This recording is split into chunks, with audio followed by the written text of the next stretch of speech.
Hey guys, I'm Maniac. And I'm Pineapple. And today we have a special guest, Yulin. We're going to do a Q&A session, so hope you guys enjoy. First thing first, what makes PUBG a fun game? What makes PUBG fun is the idea of the game. You have a battle royale game with a maximum of 100 people on a map at a time. What makes it fun is the fact that you can do it solo, you can do duos, you can do a squad, and basically you go after everyone else. It's a game that kind of gets your heart pumping a little bit because if you die, death's permanent, so you have to start a new game. But at the same time, it makes it exciting where you always have to kind of be on edge. So the concept of the game is definitely what makes it fun. Very cool. What would be the downside to the game? One of the biggest downsides to the game is, in my opinion, is the developer itself. The concept of the game is the thing that's fun, but the actual throughput of the game is what isn't. Meaning, the developers of the game need to spend some time and money into resources for the game. That being said, that includes dedicated servers for the game, a better anti-cheat system for the game. Currently, what's unfun about the game is the fact that they are piggybacking on like a cloud-based service for their servers, and I think in this day and age, especially with it being a more competitive type of shooter, if you will, you need your own dedicated hardware. You need servers located at different locations throughout the US. It's hard to be competitive and it's hard to have a game be fun with it being competitive if you don't have a low ping. If you're struggling to get a kill in the game or you feel like you're lagging behind a little bit, especially in a game where death's permanent, that's going to be one of the big factors that brings it down. But if they find a way to take care of those things, I think the game itself would be a little more healthy, so to speak. As of late, people have really been complaining a lot about that. One other big thing that's not fun about the game, or that makes it unfun, is the fact that developers really like to do server upgrades at peak times for NA. It's a game that's being played worldwide. The developers are based out of China. That's fine, that's great, but that's not their only player base. So they need to split up the times that they do server upgrades, meaning if they're going to update the server for NA servers, do it at off-peak hours. If they're going to do it for the China servers, do it at off-peak China hours, not the biggest times where people come in to play the game. So, what would you say is the best graphical portion of the game? The landscape, the building, and what kind of rating would you give the graphics for PUBG? Well, to give it an overall rating, I guess first I'll explain a little bit of need for the graphics, meaning you need kind of a beast machine in order to play this game. It's not something you can really play on a subpar, mid-tier laptop, if you will. You're going to want a dedicated gaming rig for this game. They've struggled with frame rates over the last year of the game. It's slowly gotten better. The rendering has gotten better, but for lower level machines, it struggles. But if you have a higher end rig, it's not bad. Even on super high settings, it does look buttery. Again, going back to the whole competitive nature of the game, more than likely if you're playing the game to be competitive or if you're going to be playing in a tournament, you're actually going to want to keep your graphics settings low to keep those frame rates up. Because it could, if you video lag for just a little bit when you're trying to tag someone, that's what might be the factor that kills you in the game. But if you turn everything up on the game, it doesn't look bad, but it's not something to write home about either. So I would kind of rate it at like a 5 or a 6 on a scale of 10. Nice. And earlier you said to me and Pineapple that when you come into the game that you come in on a plane and you get dropped off in different areas of the map. And 2 questions in this would be, why isn't it a free roam game? And do you have the option of picking up your own stuff, or how does it start off?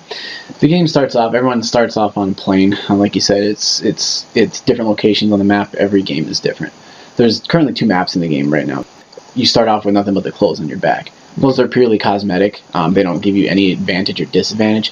Maybe if you're wearing all green clothing and you're in a wooded area, it might maybe keep you a little bit more hidden, but the terrain varies so much that one color is not going to be advantageous. The way they kind of make money for the game, with the clothing that you're wearing on your back, that's kind of what they do to make money for the game, right? You spend money on the game itself, but then you have to buy keys. After you've played the game so many times, you're able to get crates. To open the crates, you have to buy crates with money, real-life money to open. So you start the game off with just those clothes on your back, but when you jump off the plane, you can kind of pick where you can go. You can float for a ways. You'll eventually pull your parachute automatically, so you can't just die by jumping off the plane.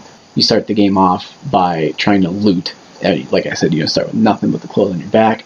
I guess one of the more downfalls of the game is that you don't start with anything. Sometimes you do get unlucky when you land in an area with multiple players, and they all find a gun and you don't. It could be the opposite too. You could find a gun right away and they don't, and then you're dominating. But I think that's kind of where the game's struggling a little bit, is that beginning part. So yeah, you definitely find loot right away. And like whenever you find loot, do you guys also find like armor? There is different types of body armor on the game. There's level 1, level 2, and level 3 body armor. Level 3 being military grade, level 1 being like your basic homemade kind of body armor. Same with helmets. Basically, the highest grade armor in the game, the highest grade helmet in the game, a level 3 helmet, will prevent you from dying in one shot, from a headshot, if it's not damaged. It becomes damaged if you get hit with it, while you're wearing it, or if you get shot in the head. The vest does enable you to take one more bullet than normal, sometimes 2, depending on the gun you're getting shot with. So yes, there is armor in the game. There are also backpacks, which enable you to carry more loot with you. With there being so many different guns, there's obviously different ammo. 5.56 for most of your ARs, 7.62 for some of your ARs, some of your sniper rifles, 9mm for some of your smaller guns, submachine guns, 45 for most of the pistols. So yes, you do need a backpack as well in order to carry this loot. There's grenades, frag grenades, smoke grenades, stun grenades. Yeah, even melee weapons. Pans are very sought after because they sit on your back and they actually will block bullets. Really? From your back. Oh, that's sweet. Right.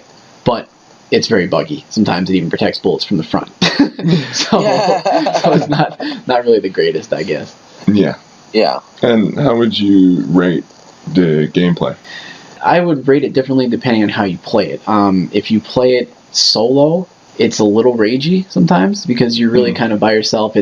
You're going to see a lot of campers in solo mode, right? Yeah. Everyone's trying to win. It's a battle royale. There's no AFK system, no, birds to fly around and say someone's been sitting here for 4 or 5 minutes. It's just you might run into a building near the end. Someone's been there for 5 minutes, right? So that's a little rage-inducing. The best way to play the game, in my opinion, is with other people, with friends. I play the game usually with a full squad, and we communicate over Discord or Skype or Twitch chat, whatever we're using. But that's where I find the game's most fun because you have to be tactical and you have to play off each other, just like a normal sport where, like basketball, you can't just take the ball and be a ball hog and win games. You have to utilize your whole team. So I think that's where it's most fun. What would I rate it then?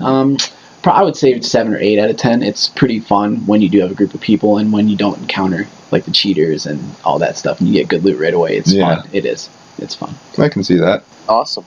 How easy is it to learn the buttons for the game, and how easy is the setup? Because I see you could do all kinds of like crazy building on Fortnite and whatnot. So like, is there any similar building aspects to Fortnite on PUBG? Not really.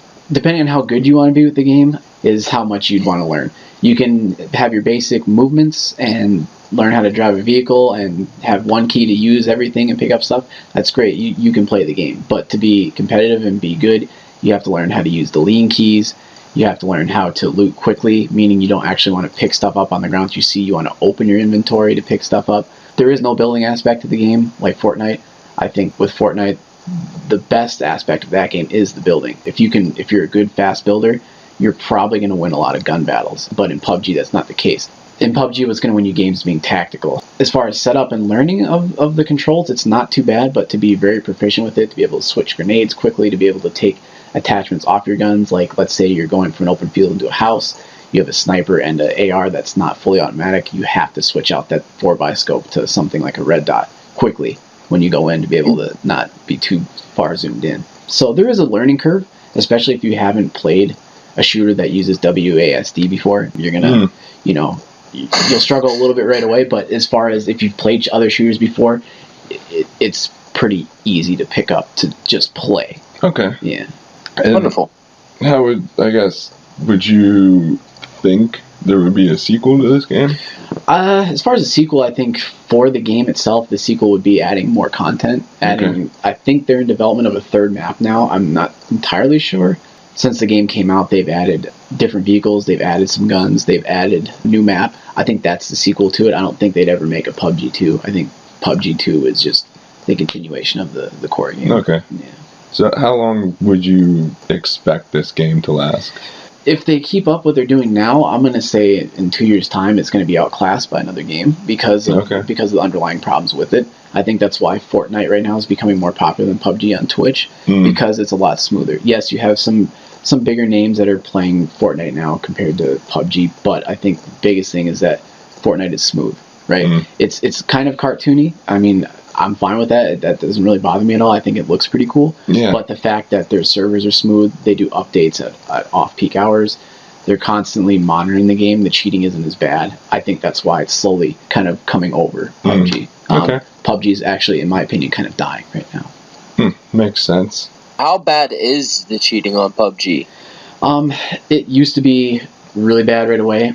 So bad, in fact, that the developers released like a few statements to the public about it, promising that they're going to take care of it. Right away when the game came out, it was very prevalent. It was like out of 10 games, you would see probably in 4 of those games, you'd probably die to a cheater or someone that is cheating. I mean, there's bugs in the game where sometimes you spawn in the map and there's nothing for you to see except the terrain, so you can see through walls and shoot people through those walls. They've supposedly gotten rid of it, but it's not like every game. It was kind of a rare occurrence. But as far as cheating, it's still prevalent. A lot of it stems from the Chinese servers and the Chinese player base has been found to be most of the cheaters compared to NA. But that being said, there's Battle.eye is in the game. It's, it runs in your background, but we all know that doesn't do anything except watch what you're doing on your computer. So it's still pretty bad. I would say out of 10 games, I probably would encounter 2 or 3 out of those 10 games, someone that's cheating in some way, shape, or form. It might not be someone that killed me, but you can tell that other people have been suffering from it. And so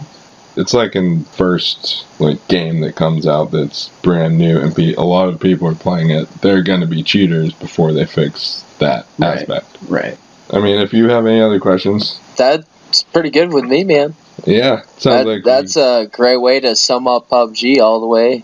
Yeah, and I guess we'll wrap up this video, and I hope you guys enjoyed it, and thank you for joining us. No problem. I hope you guys stay tuned or click the 2 videos above us. That'd be much appreciated. I'm Maniac.